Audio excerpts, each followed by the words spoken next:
Assalamualaikum warahmatullahi wabarakatuh. Jumpa lagi dengan saya Dr. Cornelis, spesialis jantung pembuluh darah PIHA MKM. Apa kabar semua teman-teman? Semoga sehat dan senantiasa baik-baik saja.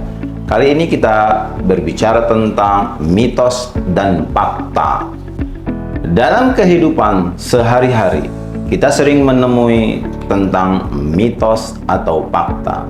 Mitos merupakan sesuatu yang belum terbukti kebenaran dan tidak ada fakta ilmiah mendukung, namun seringkali dianggap sebagai sebuah kebenaran. Sementara fakta ditunjang dengan data dan penelitian, namun kadang-kala kurang terdengar. Sebelum lanjut, jangan lupa like, subscribe, and share. Dan tiba kita pada quote hari ini, jagalah jantung kita baik-baik, karena setiap detak jantung kita adalah hadiah kehidupan yang tak ternilai. Mitos kita yang pertama adalah, Pak Dok, tangan saya sering berkeringat. Apakah ini ada masalah penyakit jantung? Baiklah, kita lihat. Tangan berkeringat tidak selalu menjadi tanda penyakit jantung. Namun, dalam beberapa kasus, keringat berkelebihan atau hiperhidrosis bisa menjadi salah satu gejala serangan jantung atau masalah kardiovaskuler lainnya. Tapi biasanya dia tidak berdiri sendiri, disertai dengan keluhan lain, utamanya nyeri dada, sesak napas, pusing, ataupun keluhan tidak nyaman di daerah belikat, rahang, dan lain sebagainya.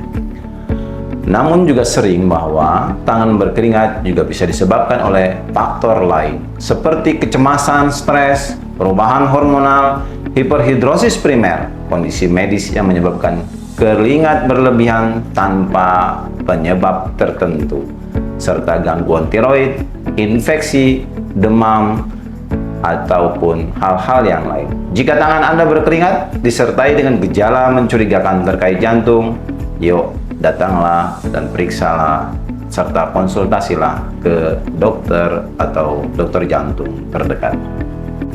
Mitos kita yang kedua adalah penyakit jantung hanya menyerang orang tua. Faktanya, penyakit jantung ini bisa terjadi pada usia berapapun. Utamanya serangan jantung kali ini mendekati usia 25, 27, 30 tahun sudah bisa terkena serangan jantung. Meskipun resikonya meningkat seiring dengan pertambahan usia. Faktor risiko seperti kolesterol tinggi, tekanan darah tinggi, diabetes, merokok, gaya hidup yang tidak aktif bisa mempengaruhi orang yang lebih muda. Faktor genetik juga menjadi penting. Mitos yang ketiga adalah, jika ada riwayat keluarga berpenyakit jantung, apakah kita tidak bisa menghindarinya? Secara fakta, genetik memang mempengaruhi resiko terjadinya penyakit jantung. Tetapi, gaya hidup yang sehat dapat dengan sangat mengurangi resiko tersebut. Bahkan, jika Anda memiliki riwayat keluarga, diet sehat, berolahraga, tidak merokok, dan mengelola stres dapat membantu mencegah penyakit jantung meskipun ada faktor resiko genetik. Mitos kita yang keempat, apakah penyakit jantung lebih sering terjadi pada pria dibandingkan dengan wanita? Faktanya, penyakit jantung adalah penyebab utama kematian baik pada pria maupun wanita. Meskipun pria cenderung mengalami serangan jantung lebih awal, wanita sering mengabaikan gejalanya yang bisa membuat kondisi mereka lebih parah saat didiagnosis. Selain itu, wanita cenderung mengalami keluhan yang tidak khas seperti kelelahan ekstrim, mual, atau sesak daripada nyeri dada yang khas pada pria. Maka penyakit jantung pada wanita lebih sulit dimengerti dibandingkan laki-laki.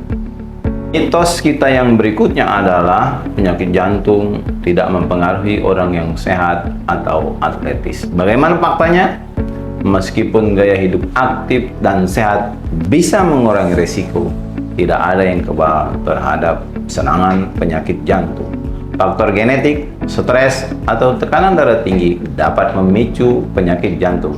Bahkan, individu yang tampaknya sehat atlet juga bisa memiliki masalah jantung yang tidak terdeteksi seperti kardiomiopati obstruktif pada otot yang terlalu tebal. Maka segera periksa bila ada keluhan.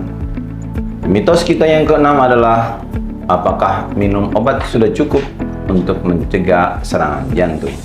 Faktanya, obat-obatan seperti statin, beta blocker, atau aspirin dapat mengendalikan beberapa faktor risiko, tetapi perubahan gaya hidup tetap sangat penting. Diet sehat, olahraga teratur, dan mengelola stres adalah komponen yang penting untuk pencegahan penyakit jantung. Mitos kita yang berikutnya adalah, dokter, saya sudah terkena serangan jantung. Saya sudah stabil. Apakah saya perlu minum obat seumur hidup? Faktanya memang obat terus harus diteruskan walau kita sudah stabil, dan faktanya memang obat harus terus dikonsumsi sebagai pengendali dan pengontrol supaya kita tetap sehat selalu.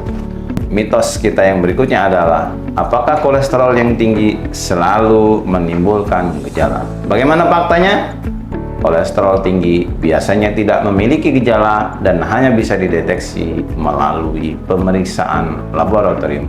Meskipun tidak bergejala, kolesterol tinggi adalah salah satu faktor risiko utama untuk penyakit jantung karena dapat menyebabkan penyumbatan pembuluh darah koroner dan menimbulkan serangan jantung.